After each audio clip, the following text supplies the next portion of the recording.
महाराज जी के चरणों में दंडवत प्रणाम। गुरुजी, मैं और मेरे माता पिता 3 साल से परेशान हैं। मेरे को एक पीपल के पेड़ से भूतनी लग गई है। वो रात को रोज 11 से 2 तक हमारे पास आती है और बहुत भयानक रूप दिखाती है। और भाई कुछ कहती है क्या? सुन लो, मैं तुझको मार दूंगी। तो तुम कहा करो मैं तुझको तार दूंगी। मैं लाडली जू की नगर की हूँ, लाडली जू की हूँ, तू कैसे मार पाएगी? बच्चा, कोई ऐसा सामर्थ्यशाली नहीं है कि लाडली जू के ग्राम में, लाडली जू के नाम में लगा हो उसे कोई भूत भूतली लग जाए। सच्ची बात यह है, इस बात को सब स्वीकार नहीं करते, कहते बाबा जी पागल है। सब भगवान ही है, उनके सिवा कोई नहीं। ये भूत प्रेत जितनी योनियां है ना, मेरा ठाकुर नाटक कर रहा है, ये बात मान लो। नामदेव जी के सामने लंबा चौड़ा भूत प्रकट हुआ, बोले आओ लंबकनाथ प्रभु आप ही आए। अले वहां भी टल प्रकट हो गए, क्योंकि वही है। पंखे में, बल्ब में, हीटर में, फ्रिज में यंत्र के आकार के कारण उस बिजली का प्रभाव बदल गया। एक बहुत गर्म कर रहा है हीटर, और उसी बिजली से एक बहुत ठंडा करे, इतना ठंडा कर रहा है कि पानी बर्फ हो गया। एक है जीवन दान दे रहा है, छू जाओ तो जीवन ले ले, वही बिजली, बिजली में कोई अंतर नहीं। ऐसे ही श्री कृष्ण रूपी बिजली सब अनंत ब्रह्मांडों में व्याप्त है। हम उधर देखें, जब कोई भयावह स्थिति आवे उस समय आप चिंतन करो मेरे प्रभु पधारे हैं, बिल्कुल नहीं। और ये तुम विश्वास कर लो कि राधा किशोरी के नगर में जन्मी, उनकी सखी हो और राधा राधा जिब्या से कहो, कोई छू नहीं सकता। बच्चा, बिल्कुल कोई नहीं छू सकता। आज से तुम डरना मत, पक्का? और जब तुम्हारे सामने कोई आए तो जोर से चिल्ला के कहना लाडली किशोरी राधा, फिर हमें बताना। करना तो तुम, ठीक है, ऐसा करना और फिर हमें तुम बताना। अगली बार आना, बताना भूत कैसा है, कहाँ है भूत, ठीक है? फिर हम भूत के पीछे लग जाएंगे। हम महाभूत है।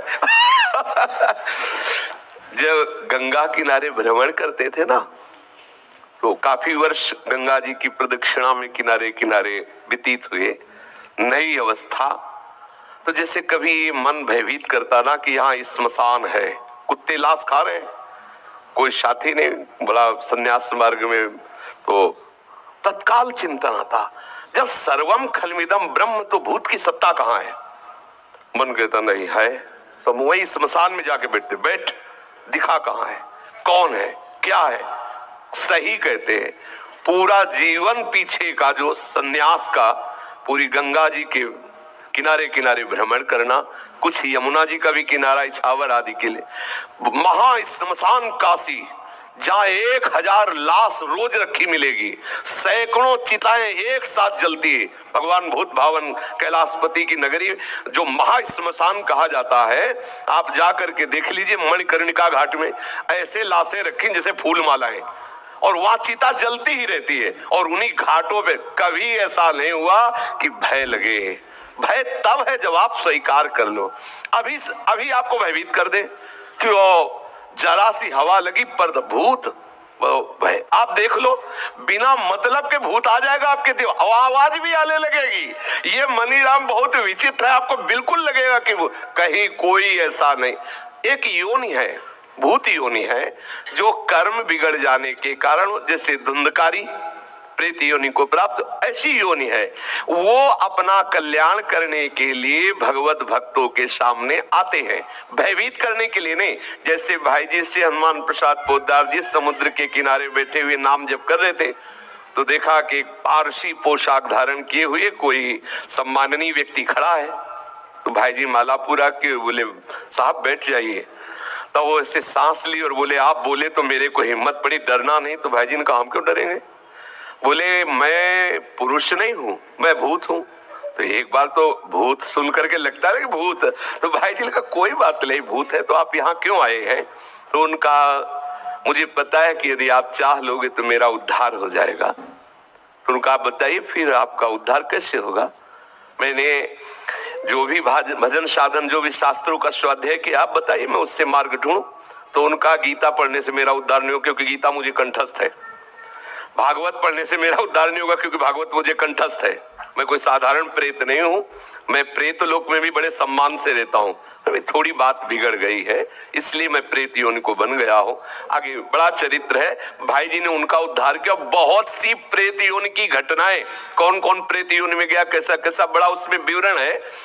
तो ये एक प्रेत योनि है जो उनके कर्म बिगड़ जाते हैं। जैसे नंदगांव में गुफा में एक संत भगवान भजन करते थे, तो पीछे से आवाज आई, बाबा थोड़ी जूठन दे दे। तो मुड़ के देखा, कोई दिखाई नहीं दिया, एक कुत्ता दिखाई दिया। फिर आवाज आई, बाबा सुना ना है, थोड़ा जूठन दे दो।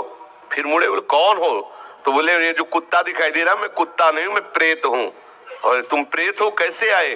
बोले मैं नंदगांव में नंदालय में ठाकुर सेवा करता था, ठाकुर जी के लिए अमनिया भोग आया, बिना भोग लगाए उसका प्रयोग कर लिया, उस अपराध के कारण मैं प्रेत बना हूं। मैं तुम्हारे पीछे कुत्ता का रूप धारण करके इसीलिए आ रहा हूं कि यदि तुम थोड़ी रोटी खा के जूठन दे दो तो मेरा अपराध खत्म हो जाए और मैं मुक्त हो जाऊं। बाबा ने कहा तुरंत लो, तो संत जन कृपा लो। तो ऐसा होता है, कोई न कोई कर्म बिगड़ जाने से ऐसी स्थिति आती। पर यह विश्वास रखना, हम अपने जीवन के अनुभव की बात कहते, ऐसे टच नहीं कर सकता कोई। त्रिभुवन में चाहे जितना बड़ा ब्रह्म राक्षस वेताल कोई भी हो, कोई स्पर्श नहीं कर सकता। यदि आप नाम जापक हैं, चाहे वो राधा नाम, कृष्ण नाम, कोई नाम जप कर रहे हो, नाम जापक को स्पर्श नहीं कर